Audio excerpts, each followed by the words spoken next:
Welcome back. You're watching Editors Roundtable on CNBC-TV18. Now, the tech sector, despite not being hit with any tariffs, turned out to be the biggest casualty this week.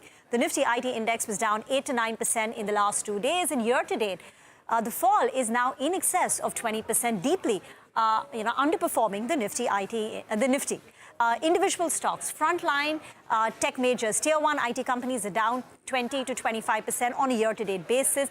Mid-caps, especially the high-growth companies like a Persistent, Coforge, KPIT Tech, very deep cuts seen now, 30, 35%, going up to 40% nearly for some of them on a year-to-date basis. So the start has been extremely poor. Now, especially in the last couple of days, the sell-off has picked up in pace on account of 2 reasons. One, the macro uncertainty, fears of U.S. recession, global economy tipping into a recession has made analysts lower their growth forecast. So Kotak, in fact, lowered the growth forecast for the second time in a month. They cut estimates in March, and now they further cut it today. And these are the growth estimates that they have for FY26. And in for the companies, the FY26 growth number is likely to be lower than FY25. This you juxtapose it with the valuations. Valuations for most of the IT companies are higher than pre-COVID multiples. These are the current valuation multiples. They're trading at about 20, 22 times, much higher than pre-COVID multiples. So are these multiples justified at a time when growth for frontline IT companies is likely to be, 2, 3, 4% at best? Now, JP Morgan today came out with a note with the bear case. Right? What is the worst that could happen? And this is the target price that they've come up with. The bear case is no growth for frontline IT companies in FY26, no margin expansion, and they have also applied a the bear case PE multiple, and these are the target prices. As you would see for frontline IT companies, at least say for TCS and Infosys, they don't see a downside beyond 5 to 6% from where the stock currently are. Their view is don't buy the IT stocks right now. Wait for the numbers, because in the numbers, companies are likely to give a very conservative, vague kind of guidance. Stocks will fall, and that perhaps could provide an attractive entry point. So right now, the advice by JP Morgan is lighten your position. So Prashant, what's the advice for investors who have tech positions, right? Should they just sit tight, wait for this entire thing to play out, or should they actively look at reducing their exposure to the tech sector? So see, what we are doing as fund managers, we have, as I was saying earlier before the break, we have positions in technology companies, especially mid-cap IT, which we've had for last nearly 8 years now, one full cycle. On the whole, our exposure to tech is not much different from that of the benchmark. Yeah? And we do not take such calls to completely go out or complete overload. We believe we are in companies which over time would outperform the tech sector, gain market share, as these companies have done. They've been volatile. So when COVID hit, there was a dramatic fall in tech sector. One of the worst hit sectors was tech sector, right? Because demand for everything is going to go down, and tech gets chopped in such kind of environment. Obviously, the exact opposite happened. If we had taken a call at that time, exactly 5 years ago, April 4th, today is April 4th, I believe, yeah? April 4th, 2020, it seemed very, very logical that you should sell out a sector like tech and load up on pharma. Everyone's eating pills of one kind or another, whole day staying home. Yeah? And that would have been the most disastrous call. And the hit you take on one such call does not just spoil a year or two. It spoils oftentimes the entire cycle, which can span over a 7-8 year time period. In India, cycles have typically been 7-8 year time period. For some people, such macro calls have spoiled their entire career in life. Yeah? So we just generally refrain. I think from here as well, certain IT companies, we hope and we believe they'll be the ones that we own. They would perform very well. They will gain market share like they did in other past environments, like after global financial crisis. Even then, IT services were supposed to be rooted out because 40% of their business comes from US financials, which was the epicenter of the crisis, of the whole crisis. And yet that year they grew close to double digits. Indian IT sector grew close to double digits. Within that, some companies performed extremely well.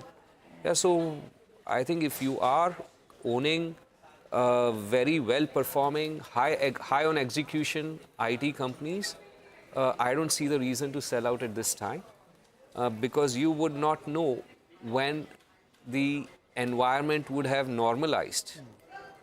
And you would only know, the stocks would at least have rallied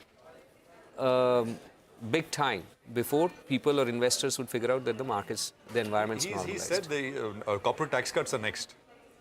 I mean, that is going to be a big trigger to juice up the US economy. Whenever that happens, if he says now, markets will start to, feel better. Could well be. As we were discussing, who knows? And this, look, it's foolhardy to have high conviction or overly confident in matters where, per the nature of the, subject matter, you should not have confidence. Like you can't have high confidence in a coin flip. It would be foolhardy to have high confidence that it will be heads or tails. And most of the macro is of that kind. So you can't have very high confidence. But to me, if you ask, as I was, discussing earlier, it could be the worst point, that the worst news are out. And the news incrementally would be better from here. Okay, so this is really good, and we're winding up on an optimistic note because amidst all this, you're actually sounding fairly optimistic to me, which is great. So leave us with maybe some final words of advice. Like you've said, that select IT, you'd still keep in your portfolio. Quick two-part question. How long do you expect this process of repair, recovery, and eventually getting back to the bull market again? How long could it be, best case guess, and what should one do through it? So I think normal market, if we say, which would be, sideways with some pullbacks of 10, 15%, rallies of 10, 20%. Hard to say when exactly, but it could be that today marks in global markets, it could be that today marks the bottom of this news, yeah? Okay. Doesn't mean it would not be volatile and would move back to 0.5% or 1% moves on a day-to-day basis. But